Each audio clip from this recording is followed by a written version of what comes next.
ഹേ all, ഇന്ന് ഞാൻ വന്നിട്ടുള്ളത് എൻ്റെ റെസിപ്പി ആയിട്ടല്ല, എൻ്റെ ഉമ്മീൻ്റെ ഒരു റെസിപ്പി ആയിട്ടാണ് വന്നിട്ടുള്ളത്. ഉമ്മി ഉണ്ടാക്കുന്ന റെസിപ്പിയിൽ വൺ ഓഫ് മൈ ഫേവറേറ്റ് ആണ് ഈ മജ്ബൂസ്. ഇതിൻ്റെ ഒരു സ്പെഷ്യാലിറ്റി എന്താണെന്ന് വെച്ചാൽ ഉണ്ടാക്കാൻ ഭയങ്കര ഈസിയാണ്, ടേസ്റ്റ് ആണെങ്കിലോ അടിപൊളി. ഞാൻ കുറച്ച് കൂടുതൽ ക്വാണ്ടിറ്റി ഉണ്ടാക്കുന്നുണ്ടാണ് ഇത്ര ഉള്ളി എടുത്തത്. പൊതുവെ ഇത്ര ഉള്ളി വേണ്ട, 1-2 മതി. ഉള്ളി ഒരു ഇത്തിരി ബ്രൗൺ കളർ ആകുമ്പോഴേക്ക് അതിലേക്ക് മുഴുവൻ പച്ചമുളകും കറിവേപ്പിലിട്ട് മിക്സ് ചെയ്യണം.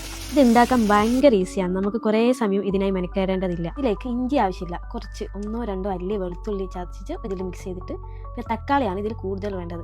ഉള്ളിനേക്കാളും കൂടുതൽ തക്കാളിയാണ് വേണ്ടത്. തക്കാളി ഇട്ടിട്ട് അതിലേക്ക് പിന്നെ മസാലപ്പൊടി, കുറേ മസാലപ്പൊടി ഒന്നും ആവശ്യമില്ല. മജ്ബൂസ് മസാലപ്പൊടി അല്ലെങ്കിൽ അതിന് അറബിക് മസാല എന്നാ പറയാം, അതൊരു 2-3 സ്പൂൺ ഇട്ട്, മഞ്ഞൾപ്പൊടിയും 1 സ്പൂൺ ഇട്ട് മിക്സ് ചെയ്യണം. ഇത്ര മാത്രം മതി, വേറെ കുറേ മസാലൻ്റെ ആവശ്യമില്ല. മസാലപ്പൊടി ഇട്ട് മിക്സ് ചെയ്ത ശേഷം ചിക്കൻ ഇടാം. ചിക്കൻ കുറച്ച് വലിയ പീസാണെങ്കിൽ അതിന് വേറെ ഇട്ട് കൊടുത്താൽ മസാലയൊക്കെ നല്ലോണം പിടിക്കും.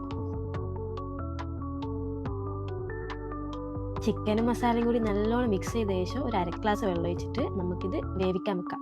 ഒരു 20-25 മിനിറ്റ് വെച്ചിട്ട് ചിക്കൻ്റെ വലിപ്പം പോലെ നമുക്കിത് വേവിച്ചെടുക്കാം. വേവിക്കാൻ വെക്കുന്നതിന് ഉപ്പൊക്കെ ചെക്ക് ചെയ്തിട്ടൊന്ന് ഇട്ട് കൊടുക്കണേ.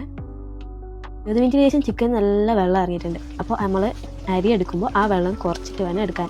ഞാനിവിടെ ബസ്മതി അരിയാണ് എടുക്കുന്നത്. നമ്മൾ അരി ഒരു 1/2 മണിക്കൂർ സോക്ക് ചെയ്ത് വെക്കണേ. ചിക്കൻ വെന്ത ശേഷം അതിൽ നിന്ന് മാറ്റണം. എന്നിട്ട് ആ പാത്രത്തിലേക്ക് അരിൻ്റെ വെള്ളം ഒഴിച്ച് കൊടുക്കാം നമുക്ക്. അത് കഴിഞ്ഞിട്ട് അതിൻ്റെ മെയിൻ ഇൻഗ്രീഡിയൻ്റ് ആയ നാരങ്ങ, ഉണക്ക നാരങ്ങയും ഏലക്ക പൊടിച്ചതും പട്ടയും ഗ്രാമ്പും ഇട്ടെടുക്കാം നമുക്ക്. വെള്ളം നല്ലോണം തിളക്കുമ്പോഴേക്ക് നമുക്ക് അരി ഇട്ട് കൊടുക്കാം. അരിയും കൂടിയിട്ട് ഉപ്പും കൂടി ചെക്ക് ചെയ്ത് നമുക്ക് മൂടി വെക്കാം.